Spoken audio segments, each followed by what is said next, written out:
Assalamualaikum warahmatullahi wabarakatuh. Innal hamdalillah nahmaduhu wa nasta'inu wa nastaghfiruh wa na'udzu billahi min syururi anfusina wa min sayyiati a'malina. May yahdihillahu fala mudhillalah wa may yudlil fala hadiyalah. Asyhadu an la ilaha illallah wahdahu la syarikalah wa asyhadu anna Muhammadan abduhu wa rasuluh.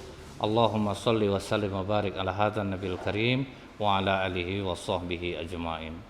Bapak-bapak, ibu-ibu, karyawan-karyawati Bank Riau Kepri yang saya muliakan, di dalam kitab Sifatus Safwa yang dikarang oleh Ibnul Qayyim al-Jauzi rahimahullah, di situ dikisahkan tentang apa yang diriwayatkan oleh Abu Qudamah Asy-Syami. Abu Qudamah ini terkenal kecintaannya terhadap jihad fisabilillah. Pokoknya asal dia dengar kata-kata jihad fisabilillah, maka dia adalah orang yang pertama ambil bagian dalam hal itu.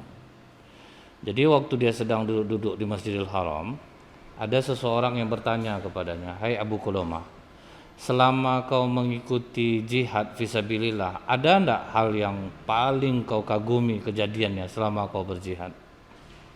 Maka kata Abu Qudamah, "Waktu aku berangkat bersama beberapa sahabatku untuk memerangi kaum salibis di beberapa pos penjagaan dekat perbatasan dalam perjalanan ke kota Rakah, sebuah kota di Irak.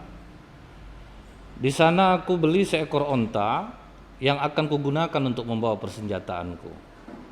Di samping itu, aku juga mengajak warga kota yang aku lewat di masjid-masjidnya untuk berjihad dan berinfak di jalan Allah. Waktu malam harinya, ada orang yang mengetuk pintu. Ternyata seorang perempuan yang menutupi wajahnya dengan gaunnya. Kata Ibnu Qudamah, "Apa yang kau inginkan?" Dijawab oleh perempuan ini, "Apakah kau hari ini mengumpulkan dana untuk membantu jihad di perbatasan?" Kata Abu Qudamah, "Ya benar." Kemudian wanita ini menyerahkan secarik kertas dengan bungkusan yang terikat. Dia berpaling sambil menangis. Di dalam surat itu dibaca oleh Abu Qudamah, "Wahai Abu Qudamah, engkau mengajak kami untuk pergi berjihad.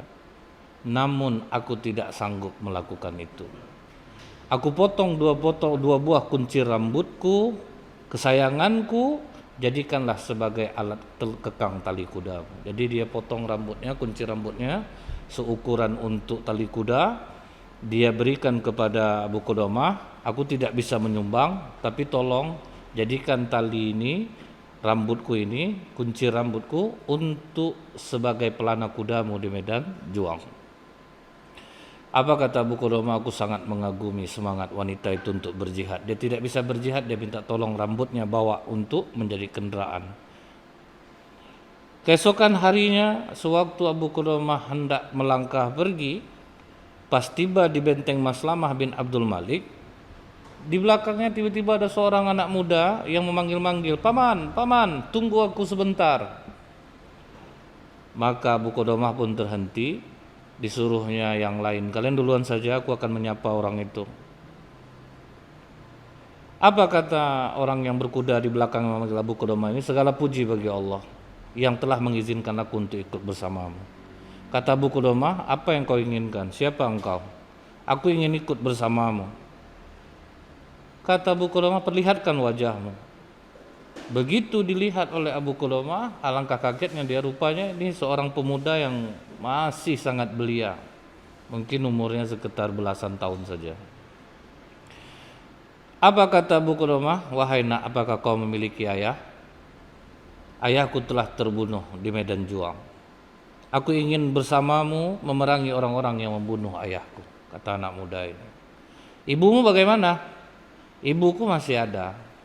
Kata Abu Qudamah, "Kalau begitu pulanglah engkau, rawat ibumu baik-baik. Dan itu merupakan jihad fisabilillah." Kata anak muda ini, "Apakah kau tidak kenal dengan ibuku, paman?" "Memangnya siapa ibumu? Ingatkah kau seorang perempuan yang mendatangimu memberikan dua kuncir rambutnya untukmu? Dialah ibuku. Justru dialah yang menganjurkan aku untuk ikut berperang bersamamu." Apa kata Abu Qudamah? "Iya, aku ingat.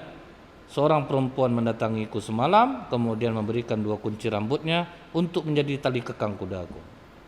Nah, itulah ibuku, paman. Kata Ibu Qudamah, panggil dulu ibumu. Pas dia bawa ibunya di hadapan Ibu Qudamah, dia katakan, wahai anakku, jika kamu telah berhadapan dengan musuh, kau ikut dengan paman Abu Qudamah, jangan engkau melarikan diri.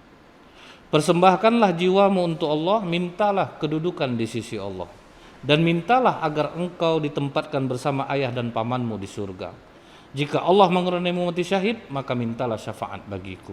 Nah, inilah seorang ibu mujahid yang mengizinkan anaknya untuk pergi bertempur. Abu Qudamah sangat takjub kepada ibu dan dua anaknya ini. Kemudian apa kata Abu Qudamah? Baiklah nak, kau boleh ikut aku. Dibawalah pemuda ini, dipesankan oleh Abu Qudamah, tapi kamu ingat, jangan kamu berdiri di depan. Saking senangnya hati anak muda ini ikut, dia yang mengurusi segala logistik, apa saja disuruh dia mau, saking semangatnya dia ikut berperang.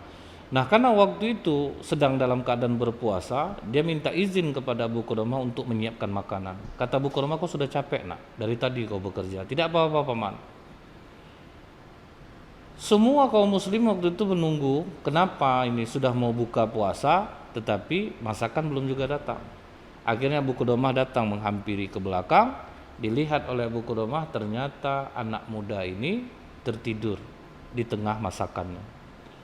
Begitu dia dibangunkan, dia langsung tersenyum, tertawa menghadap Abu Qudamah. Setelah itu, apa kata Abu Qudamah? Aku melihat engkau tersenyum begitu bangun tidur tadi. Ada apa sebetulnya? Kata pemuda ini, aku mimpi paman, waktu aku tertidur tadi. Tapi tidak usah kau tanya paman. Kata paman Abu Qudamah, tidak bisa nak, aku harus tahu apa mimpimu. Apa kata anak muda ini? Paman, dalam mimpi tadi aku melihat seakan aku telah berada di surga. Kudapati surga itu dalam segala keindahan dan keagungannya.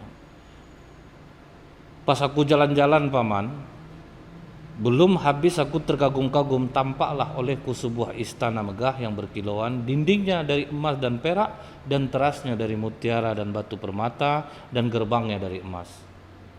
Di teras itu tirai terjuntai-juntai, lalu perlahan tirai itu tersingkap, dan tampaklah gadis-gadis belia dan cantik jelita, wajah mereka bersinar bak rembulan. Nah, ini cerita anak ini kepada Abu Qudamah. Aku tatap wajah cantik itu paman dengan penuh kekaguman, kesungguhan, kecantikan yang luar biasa gumamku. Lalu muncullah seorang gadis lain yang lebih cantik dari mereka. Dengan telunjuknya ia memberi isyarat kepada gadis yang di sampingnya seraya mengatakan, inilah calon suami Al-Mardiyah. Jadi udahlah cantik-cantik perempuan belia tadi, ternyata ada satu perempuan cantik yang mengatakan dia adalah calon Al-Mardiyah. Belum lagi rupanya ada yang lebih cantik dari dia. Aku tidak paham siapa Al-Mardiyah itu paman. Kemudian aku bertanya kepada yang mengumumkan tadi, apakah kau Al-Mardiyah? Kata perempuan yang di surga ini, aku hanyalah satu di antara dayang-dayang Al-Mardiyah. Apakah engkau ingin bertemu Al-Mardiyah? Kata laki-laki itu, iya, kemarilah sini, semoga Allah merahmatimu. Tiba-tiba aku melihat di atasnya ada sebuah kamar dari emas merah. Dalam kamar itu ada dipan yang bertatakan permata hijau, dan kaki-kaki terbuat dari perak putih yang berkilauan. Di atasnya ada seorang gadis belia, wajah bersinar laksana surya. Kalaulah Allah tidak memantapkan hati dan penglihatanku, niscaya butalah mataku dan hilanglah akalku karena tak kuasa menatap kecantikannya. Wah, inilah luar biasa ya kalau untuk orang-orang yang berjihad di jalan Allah. Jadi siapa-siapa yang sering kecewa di dunia ini sama perempuan, niat aja lah mati syahid. Jadilah mujahid biar dapat yang lebih daripada dia lagi.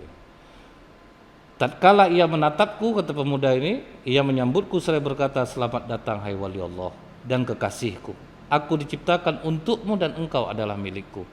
Mendengar suara merdu itu, kata anak muda ini, aku berusaha mendekatinya dan menyentuhnya, namun sebelum tanganku sampai kepadanya, ia berkata, wahai kekasihku, tambatan hatiku, semoga engkau Allah menjauhkan engkau dari kekejian. Urusanmu di dunia masih tersisa sedikit. Insya Allah jika kau mati syahid sebelum asar besok kita akan bertemu. Aku pun tersenyum mendengarnya paman, dan aku pun terbangun. Nah, selesai itu Abu Qudamah kagum dengan mimpi pemuda ini. Setelah berbuka puasa, pas keesokan harinya, begitu saat sampai waktu untuk berjihad, terlihat anak muda ini begitu gigih dia maju ke medan juang. Sampai setelah peperangan berlangsung, Abu Qudamah pun mencari-cari sampai kepada anak muda itu. Begitu sampai di dekat anak muda ini, maka anak muda ini berkata, paman, mungkin usiaku tidak lama lagi. Kau tidak boleh berkata seperti itu, nak. Tidak paman, ini justru kebanggaan bagi ibuku. Sampaikan berita gembira ini kepada ibuku, bahwa persembahannya telah diterima oleh Allah. Nah, ini dahsyatnya semangat pemuda ini. Dan setelah itu paman, kau akan bertemu nanti dengan adik perempuanku, sampaikan salamku kepadanya bahwa aku sangat menyayanginya. Dan akhirnya pemuda ini mengatakan, tolong menjauh dariku karena aku banyak melihat Al-Mardiyah berada di sekelilingku. Nah, inilah kajian tentang ibunya para mujahid yang mempersembahkan anaknya di jalan Allah karena dia yakin akan janji Allah kepadanya. Subhanakallahumma bihamdika asyhadu alla ilaha illa anta astaghfiruka wa atubu ilaik.